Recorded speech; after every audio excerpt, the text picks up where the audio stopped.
इस 70 साल का लेखा जोखा आप सबको ध्यान में है।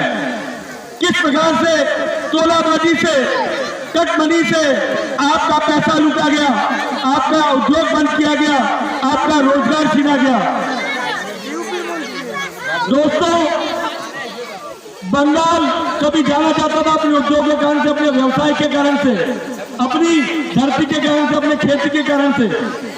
पूरा देश बंगाल में रोजगार करने आता था, चाहे महाराष्ट्र से आए, चाहे गुजरात से, चाहे राजस्थान से, कोई लगाते थे, उद्योग लगाते थे, व्यवसाय करते थे।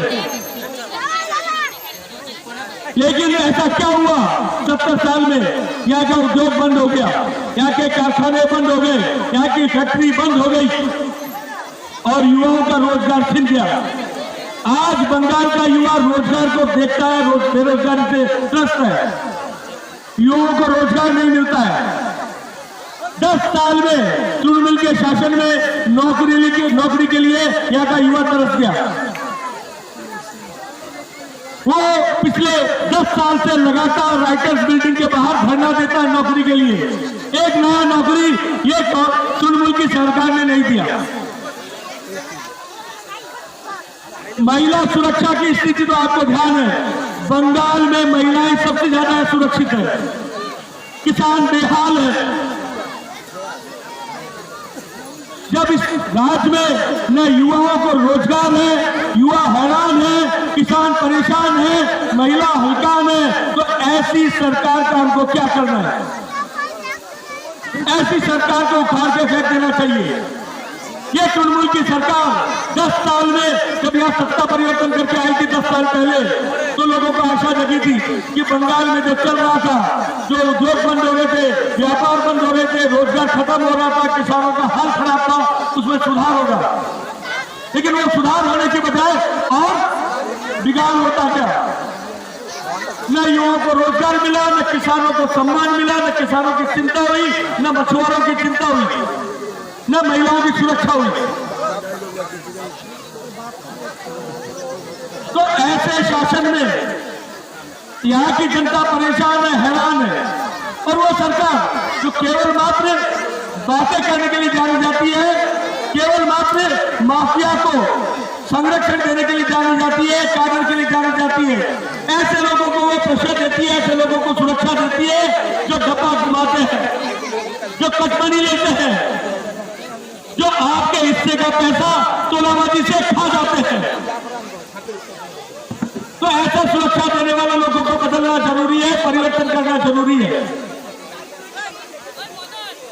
10 साल में बंगाल का और बुरा हाल हुआ। 10 साल में बंगाल की जनता और हैरान और परेशान हुई। और जब से मोदी जी की सरकार केंद्र में आई है, आप सबको पता है कि मोदी जी जब से केंद्र में आए हैं, 7 साल हो गए। 2014 में इस देश ने माना कि इस देश में प्रधान उनको भेजेंगे। और मैं कहना चाहता हूं सुरेंद्र दादा के लिए, दीदी जाएगी, दादा आएंगे। 2 मई दीदी गई और बीजेपी आई। कल हमारे गृह मंत्री अमित शाह जी ने कलकत्ता में भाजपा का संकल्प पत्र जारी किया। पता है उसमें क्या क्या घोषणा की है? उन्होंने कहा है महिलाओं को 33% आरक्षण देंगे, 33% आरक्षण महिलाओं को, और हर बच्ची को जो पढ़ना चाहती है उसको केजी से लेकर पीजी तक, पहली क्लास से लेकर एमए करने तक उसकी पढ़ाई निःशुल्क होगी। मछुआरे जो हमारे भाई हैं उनको 6,000 रुपये साल का मिलेगा। 75 लाख किसानों को जो 18,000 रुपये सम्मान निधि उनका रुका हुआ है वो पैसा हम देंगे। युवाओं को 25 लाख का स्टार्टअप का लोन देंगे, नई नौकरी निकालेंगे। और बंगाल का युवा जो बेरोजगार बैठा है, जो रोजगार करने के लिए महाराष्ट्र में, राजस्थान में, गुजरात में, पंजाब में जाता है, उसको यहाँ पर नौकरी देंगे, उनको रोजगार देंगे, उनको उद्योग लगाने में मदद करेंगे, व्यवसाय लगाने में मदद करेंगे। ये बात बीजेपी कहती है, हमारे गृह मंत्री जी कहते हैं, वो संकल्प लेते हैं इस बात का। अमित शाह जी उन्होंने संकल्प लिया था कि राम मंदिर बनाएंगे, बना के दिखाया नहीं दिखाया। उन्होंने संकल्प बोले लागू करेंगे, लागू किया नहीं किया। उन्होंने संकल्प लिया था एनआरसी लागू करेंगे, उसकी तैयारी है या नहीं है? उन्होंने कहा था कश्मीर से 370 को हटाएंगे, उन्होंने हटाया नहीं हटाया? तो वो जो कहते हैं वो करते हैं। ये नाम है मोदी का, ये है शाह, ये है जेपी नड्डा। जो कहते हैं वो करके दिखाते हैं। ये केवल मात्र बातें नहीं करते बुआ भतीजे की तरह, हमेशा आंसू नहीं बहाते, हमेशा चेहरा जो गुमसुमता नहीं बनाते, वो ठान लेते वो करके दिखाते। ये संकल्प उन्होंने लिया, रोजगार देने का, महिलाओं को सुरक्षा देने का, महिलाओं को रोजगार देने का, महिलाओं को 33% आरक्षण देने का, युवाओं को नौकरी देने का, किसानों को सम्मान निधि देने का, मछुआरों को भत्ता देने का 6,000 रुपए हर साल। ये है भारतीय जनता पार्टी। कोई भुआ भतीजे की सरकार नहीं है भारतीय जनता पार्टी।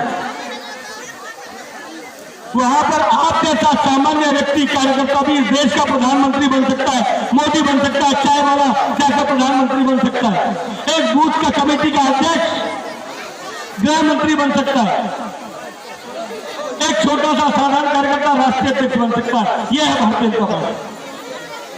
उन्होंने ये करके दिखाया और उन्होंने ये वादा किया है, वादा नहीं संकल्प लिया है, बंगाल को वापस सोनार बांग्ला करेंगे। और वो सोनार बांग्ला कैसे बनेगा?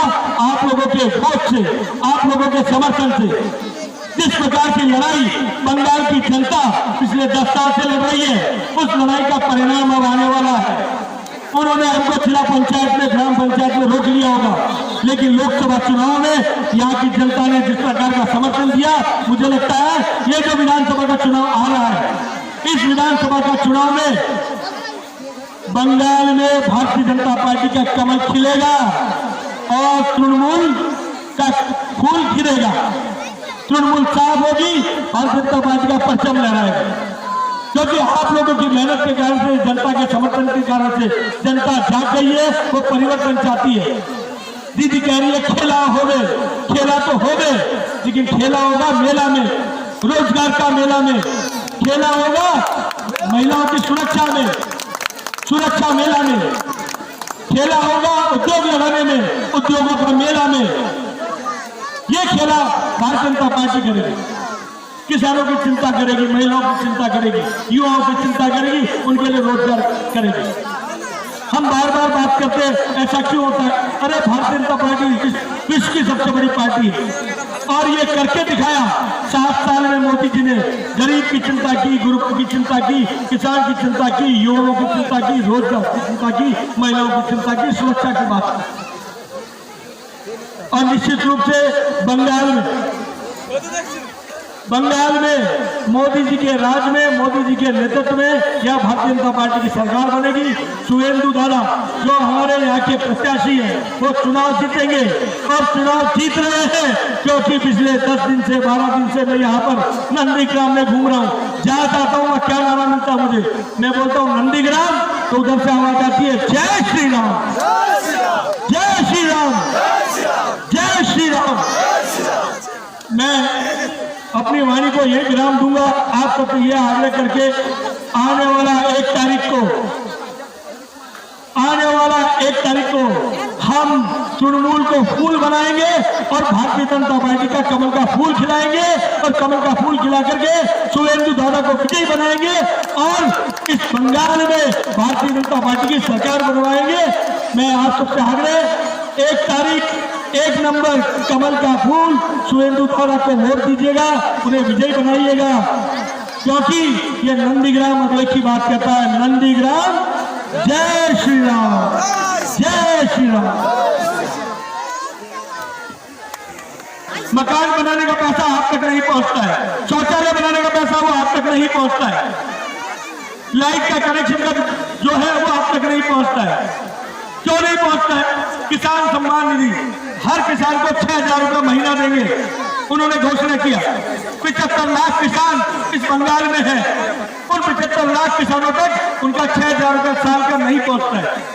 क्यों नहीं पहुंचता है? मोदी जब पूरे देश को दे रहे, बंगाल को नहीं देंगे? बंगाल को भी उन्होंने दिया, लेकिन बंगाल में जो ये सरकार बैठी है तृणमूल की, ये दीदी की सरकार जो बैठी है वो आप तक योजना पहुंचने नहीं देती, मोदी जी का भेजा हुआ पैसा पहुंचने नहीं देता। क्यों? उनकी आदत हो गई है कटमनी लेने की, हर चीज में पैसे में हिस्सा चाहिए उनको। हर घर जल, हर घर नल, देखता हूं जगह जगह, हर गांव में, बाड़ी में पोखर है, हमारी माताएं वहां से पानी भर रही है, हमारी दीदी वहां बर्तन धो रही है। क्यों परेशान हो? उनके घर में नल क्यों नहीं लगे? 900 कोटी टाका मोदी जी ने हर घर जल और हर घर नल में दिया, लेकिन वो पैसा आप तक नहीं पहुंचा। आमकौन का 1000 कोटी पैसा दिया, टका दिया, वो पैसा आप तक नहीं पहुंचा, उसमें भी पैसा खा गया, कटमनी हो गया। तो इस प्रकार की सरकार बंगाल की है, मोदी जी की योजनाओं को, मोदी जी के काम को आप तक पहुंचने नहीं देती है। 12,000 रुपया शौचालय बनाने का मिलता है, वो आप तक पहुंचने नहीं देती है। लाखों रुपया मकान बनाने का मिलता है, वो आप तक पहुंचने नहीं देती है। किसान सम्मान निधि का 75 लाख किसान का 18,000 रुपया पड़ा हुआ है, ये सरकार रोक के बैठी है, तृणमूल की सरकार रोक के बैठी है, आप तक पहुंचने नहीं देती है। वो लिस्ट नहीं देती है किसानों की, वो सूची नहीं देती है महिलाओं की, वो NFPA का जो गेहूं, जो चावल, जो भात आपको मिल रहा है, वो आप तक पहुंचने नहीं देती है, आपका राशन खा जाते हैं। इस प्रकार की सरकार बंगाल की सरकार है, युवाओं को रोजगार नहीं देती है। स्टार्टअप में 25 लाख रुपए तक का लोन मोदी जी देते हैं, अगर कोई युवा अपना रोजगार करना चाहे, अपना व्यवसाय करना चाहे, लेकिन वो आप तक पहुंचता नहीं है, आपको मिलता नहीं है। तो ऐसी सरकार किस काम की? मैं पूछता हूं आपसे, ये सरकार काम की है क्या? ये तृणमूल का सरकार काम का है क्या? आपकी मदद करता है क्या? आपको रोजगार देता है क्या? महिलाओं को सुरक्षा देता है क्या? किसानों को सम्मान निधि देता है क्या? हमारे जो मछुआरे भाई है उनकी सुरक्षा की चिंता करता है क्या? जब वो नहीं करता है तो ऐसी सरकार को बदलना जरूरी है, परिवर्तन जरूरी है, ऐसी सरकार को उखाड़ कर फेंकना जरूरी है। और वो होगा इस नंदीग्राम से होगा, इस नंदीग्राम की धरती से होगा। ये बहुत बड़ी भूल कर दी दीदी ने, ये नंदीग्राम आ गई। नंदीग्राम जय श्री राम। आज पूरा नंदीग्राम एक ही बात कहता है, क्या कहता है? नंदीग्राम, नंदीग्राम, नंदीग्राम। दीदी अभी तक तो जय श्री राम से नाराज होती थी, गुस्सा होती थी, लेकिन अब जब जय श्री राम सुनती है तो चुप हो। कल हमारे गृह मंत्री अमित शाह जी ने कलकत्ता में भाजपा का संकल्प पत्र जारी किया। पता है उसमें क्या क्या घोषणा की है? उन्होंने कहा है महिलाओं को 33% आरक्षण देंगे, 33% आरक्षण महिलाओं को, और हर बच्ची को जो पढ़ना चाहती है उसको KG से लेकर PG तक, पहली क्लास से लेकर MA करने तक उसकी पढ़ाई निःशुल्क होगी। मछुआरे जो हमारे भाई हैं उनको 6,000 रुपया साल का मिलेगा। 75 लाख किसानों को जो 18,000 रुपया सम्मान निधि उनका रुका हुआ है वो पैसा हम देंगे। युवाओं को 25 लाख का स्टार्टअप का लोन देंगे, नई नौकरी निकालेंगे, और बंगाल का युवा जो बेरोजगार बैठा है, जो रोजगार करने के लिए महाराष्ट्र में, राजस्थान में, गुजरात में, पंजाब में जाता है, उसको यहाँ पर नौकरी देंगे, उनको रोजगार देंगे, उनको उद्योग लगाने में मदद करेंगे, व्यवसाय लगाने में मदद करेंगे। ये बात बीजेपी कहती है, हमारे गृह मंत्री जी कहते हैं, वो संकल्प लेते हैं इस बात का। अमित शाह जी उन्होंने संकल्प लिया था कि राम मंदिर बनाएंगे, बना के दिखाया नहीं दिखाया? उन्होंने संकल्प लिया था CAA लागू करेंगे, लागू किया नहीं किया? उन्होंने संकल्प लिया था NRC लागू करेंगे, उसकी तैयारी है या नहीं है? उन्होंने कहा था कश्मीर से 370 को हटाएंगे, उन्होंने हटाया नहीं हटाया? तो वो जो कहते हैं वो करते हैं। ये नाम है मोदी का, ये है शाह, ये है JP नड्डा, जो कहते हैं वो करके दिखाते हैं। ये केवल मात्र बातें नहीं करते बुआ भतीजे की तरह, हमेशा आंसू नहीं बहाते, हमेशा चेहरा गुमसुमता नहीं बनाते, वो ठान लेते वो करके दिखाते। ये संकल्प उन्होंने लिया। रोजगार देने का, महिलाओं को सुरक्षा देने का, महिलाओं को रोजगार देने का, महिलाओं को 33% आरक्षण देने का, युवाओं को नौकरी देने का, किसानों को सम्मान निधि देने का, मछुआरों को भत्ता देने का 6,000 रुपए हर साल। ये है भारतीय जनता पार्टी। कोई भुआ भतीजे की सरकार नहीं है भारतीय जनता पार्टी। वहां पर आप जैसा सामान्य व्यक्ति कार्यकर्ता भी इस देश का प्रधानमंत्री बन सकता है, मोदी बन सकता है, चाय वाला जैसा प्रधानमंत्री बन सकता है, एक बूथ का कमेटी का अध्यक्ष गृह मंत्री बन सकता है, एक छोटा सा साधारण कार्यकर्ता राष्ट्रीय अध्यक्ष बन सकता है। यह है भारतीय जनता पार्टी। उन्होंने ये करके दिखाया और उन्होंने ये वादा किया है, वादा नहीं संकल्प लिया है, बंगाल को वापस सोनार बांग्ला करेंगे। और वो सोनार बांग्ला कैसे बनेगा? आप लोगों के वोट से, आप लोगों के समर्थन से। जिस प्रकार की लड़ाई बंगाल की जनता पिछले 10 साल से लड़ रही है, उस लड़ाई का परिणाम अब आने वाला है। उन्होंने हमको जिला पंचायत में, ग्राम पंचायत में रोक लिया होगा, लेकिन लोकसभा चुनाव में यहाँ की जनता ने जिस प्रकार का समर्थन दिया, मुझे लगता है ये जो विधानसभा का चुनाव आ रहा है, इस विधानसभा का चुनाव में बंगाल में भारतीय जनता पार्टी का कमल खिलेगा और तृणमूल का फूल खिलेगा। तृणमूल साफ होगी, भारतीय जनता पार्टी का परचम लहराएगा। क्योंकि आप लोगों की मेहनत के कारण से, जनता के समर्थन के कारण से जनता जाग गई है, वो परिवर्तन चाहती है। दीदी कह रही है खेला हो गए, खेला तो हो गए, लेकिन खेला होगा मेला में, रोजगार का मेला में, खेला होगा महिलाओं की सुरक्षा में, सुरक्षा मेला में, खेला होगा उद्योग लगाने में, उद्योगों का मेला में। ये खेला भारतीय जनता पार्टी करेगी। किसानों की चिंता करेगी, महिलाओं की चिंता करेगी, युवाओं की चिंता करेगी, उनके लिए रोजगार करेगी। हम बार बार बात करते हैं ऐसा क्यों होता है? अरे भारतीय जनता पार्टी विश्व की सबसे बड़ी पार्टी है और ये करके दिखाया। 7 साल में मोदी जी ने गरीब की चिंता की, गुरुकुल की चिंता की, किसान की चिंता की, युवाओं की चिंता की, रोजगार की चिंता की, महिलाओं की चिंता की, सुरक्षा की बात की। और निश्चित रूप से बंगाल में मोदी जी के राज में, मोदी जी के नेतृत्व में यह भारतीय जनता पार्टी की सरकार बनेगी।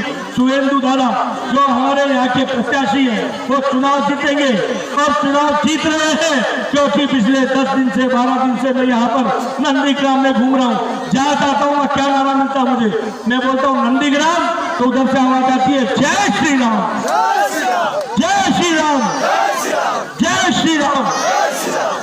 मैं अपनी वाणी को ये विराम दूंगा। आप सबको ये आग्रह करके आने वाला 1 तारीख